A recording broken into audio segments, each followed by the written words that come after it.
Salut à tous, aujourd'hui l'épisode numéro 223 de l'After Zap Image. N'hésitez pas à suivre la fin du mercato, il reste que quelques jours, donc il va y avoir certainement beaucoup de mouvements comme c'est généralement le cas lors des dernières journées des mercatos, donc n'hésitez pas vraiment à télécharger OneFootball, les liens sont dans la description. Nous on va débuter avec l'Olympique Lyonnais qui ne va pas vendre Marcelo, c'était une info qui était là maintenant depuis 2 ou 3 semaines. West Ham qui était vraiment très intéressé par Marcelo, visiblement on est plus proche on va dire d'un accord maintenant entre Marcelo et Lyon concernant une prolongation de contrat que d'un départ pour le défenseur brésilien de l'Olympique Lyonnais. C'est un bon défenseur, mais bon, je pense qu'on peut quand même trouver mieux, notamment déjà rien qu'en Ligue 1, je pense qu'on peut trouver mieux. C'est pas un défenseur voilà qui apporte de grandes garanties défensives, il est certainement aussi un petit peu lent, mais bon, ça reste quand même plutôt pas mal, on va dire, pour la Ligue 1, même si je pense qu'on peut trouver mieux. D'ailleurs, l'Olympique Lyonnais s'intéresse à Yerry Mina. On sait que le défenseur du FC Barcelone devrait quitter le club catalan, et d'ailleurs, Jean-Michel Aulas, il vient de l'affirmer sur le compte Twitter, il est toujours très intéressé par le projet de l'Olympique Lyonnais, Yerry Mina, tout simplement parce que déjà l'Olympique Lyonnais va jouer la Ligue des Champions, lui qui était vraiment tout proche de signer à Everton hier. Et bon, après avec le Barça c'est assez compliqué parce que le Barça essaye de le vendre, je pense, au meilleur prix, mais lui en tout cas il n'a pas oublié, on va dire, la piste Olympique Lyonnais, parce que voilà, il y a la Ligue des Champions, ça pourrait lui permettre vraiment de continuer sa progression si jamais il continuait dans une équipe qui va jouer la Ligue des Champions. Ensuite, déclaration de Nabil Fekir, il nous dit: on ne sait pas ce qu'il se passera à l'avenir, mais je suis très bien à Lyon, je me sens super bien au sein du groupe. Bon, ça ressemble quand même à une annonce, il nous dit tout simplement qu'il va rester au moins encore un an du côté de l'Olympique Lyonnais. Après, bon, d'après les dernières infos qui sont sorties il y a quelques heures, il y a un club qui est revenu, qui s'est intéressé de près au profil de Nabil Fekir, c'est Chelsea, le club anglais, donc qui est venu un petit peu s'intéresser à Nabil Fekir auprès des dirigeants de l'Olympique Lyonnais. Donc voilà, il reste quelques jours dans ce mercato, on va en apprendre certainement un peu plus déjà aujourd'hui, puis on verra tout ça vendredi, tout ça sera réglé.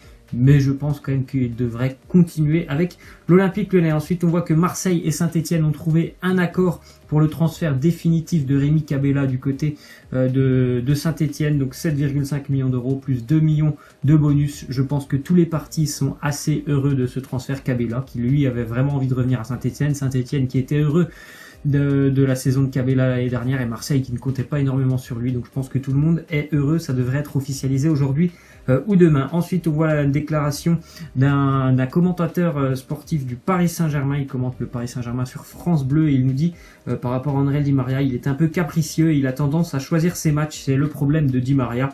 Il a un talent fou, mais quand ça va moins bien, il devient égoïste et il se met à faire 50 dribbles inutiles. C'est un petit peu ce que je vous avais demandé hier en question de fin. Est-ce que le Paris Saint-Germain peut se passer d'André Di Maria? Je pense que oui. Et puis cette déclaration, elle le confirme. Voilà, c'est un joueur qui a un talent tout simplement énorme. On le voit qu'il est vraiment très très doué.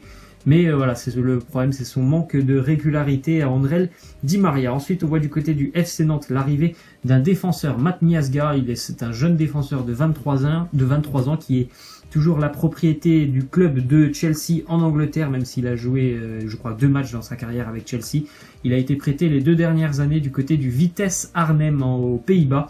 C'est un défenseur expérimenté quand même. Il connaît la sélection maintenant, la sélection américaine depuis de nombreuses années. D'ailleurs, je ne sais pas si vous vous souvenez, mais il avait joué lors du match entre l'équipe de France et les États-Unis avant la Coupe du Monde. Ensuite, déclaration de Willian à Chelsea. Il nous dit: le seul club qui m'a vraiment transmis une offre officielle, c'est le Barça, mais j'ai la tête à Chelsea et j'ai l'intention de continuer, sauf si le club veut me vendre. Je suis pas sûr que du côté de Chelsea, on a envie de vendre Willian, à moins qu'il y ait une très grosse offre. En tout cas, lui, il est déterminé à continuer avec les Blues de Chelsea. Il y a un nouvel entraîneur qui est arrivé. Il y aura certainement un nouveau système de jeu par rapport à Antonio Conte. Certainement un Chelsea plus offensif que les années précédentes. Donc pour Willian, c'est, je pense, tout bénéfique.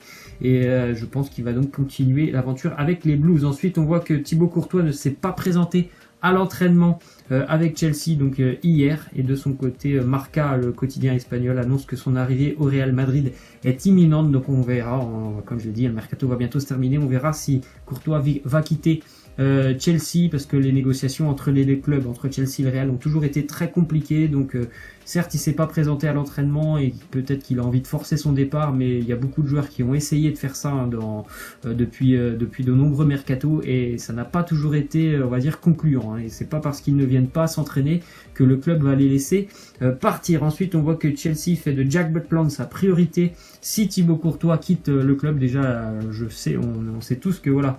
La priorité pour Chelsea, si Courtois doit partir, c'est d'avoir tout de suite un remplaçant. Donc il faudrait déjà qu'il recrute. Voilà, la personne, c'est Jack Butland, l'international anglais qui évolue pour le moment en Championship, donc la division 2 anglaise avec Stoke City.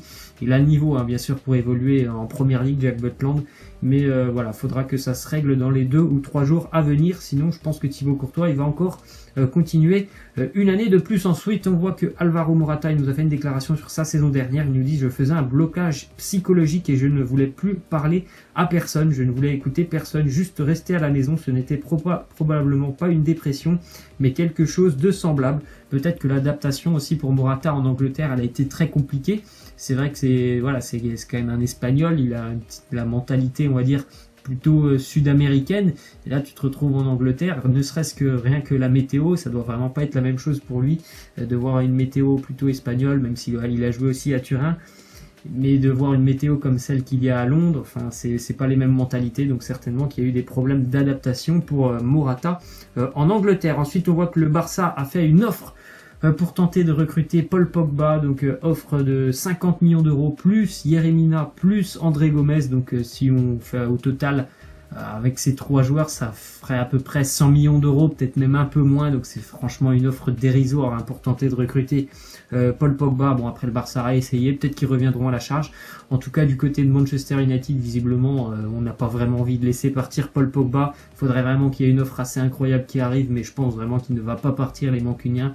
Et les dirigeants surtout, ils savent très bien qu'ils ont quelqu'un qui déjà sur le terrain peut être extrêmement talentueux et qui en plus de ça c'est quelqu'un qui vraiment rapporte beaucoup d'argent, je pense à Manchester United, donc ils n'ont pas envie, je pense, de le laisser partir. Ensuite, on voit que Raheem Sterling du côté de Manchester City, il espère voir son salaire augmenter à presque 1,5 million d'euros par mois, donc il aimerait être aussi bien payé que Kevin De Bruyne ou encore Sergio Agüero, Raheem Sterling, donc on verra tout ça. Ensuite, du côté du Real Madrid, on a appris que Luka Modric avait confirmé sa volonté de quitter le club, donc il devrait y avoir une réunion entre le président du Real, Florentino Pérez, et Luka Modric, certainement demain ou jeudi, pour voir vraiment si le transfert du côté de l'Inter est possible. Après, moi franchement, je n'y crois pas du tout, mais après on peut vraiment être surpris pendant ce mercato, mais je n'y crois pas du tout, moi, à ce que le Real pourrait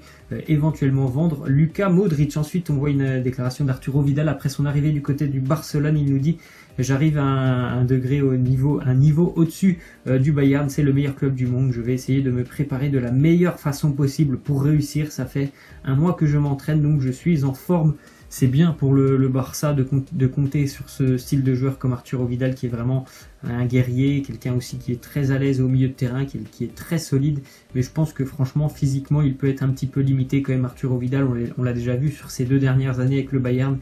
Ça devenait quand même beaucoup plus compliqué pour lui, mais je pense que c'est quand même un très bon renfort pour le club catalan. Ensuite, on voit la petite déclaration de Franck Ribéry après que Arturo Vidal l'ait quitté. Donc il nous dit: mon frère, tu ne sais pas à quel point tu vas me manquer.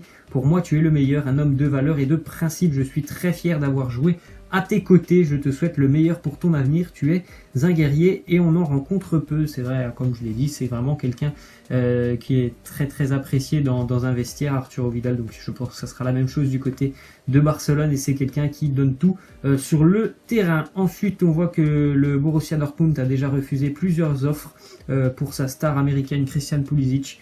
Des offres qui montaient parfois jusqu'à 70 millions d'euros, donc je pense vraiment qu'on compte énormément sur lui pour les prochaines années du côté de Dortmund. Christian Pulisic, c'est une future star et avec Lucien Favre, le nouvel entraîneur, je pense qu'il peut encore bien progresser cette année et peut-être que dans 1 an, il vaudra plus de 100 millions d'euros. Ensuite, on voit que Valon Berami, le jeune retraité maintenant, parce qu'il a pris sa retraite internationale avec la Suisse, a maintenant 33 ans, 83 sélections.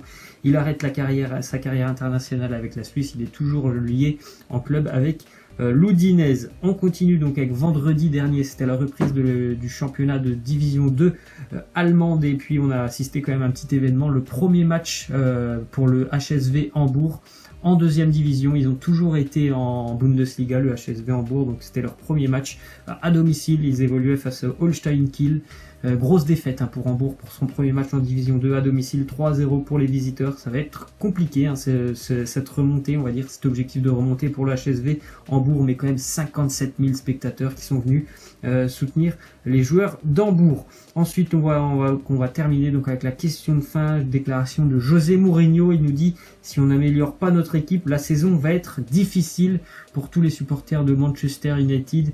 Est-ce que vous croyez en Manchester cette année, que ce soit pour la Ligue des Champions ou pour la Première Ligue? Laissez-moi en commentaire ce que vous en pensez. Moi, je vais être très franc, je n'y crois pas du tout.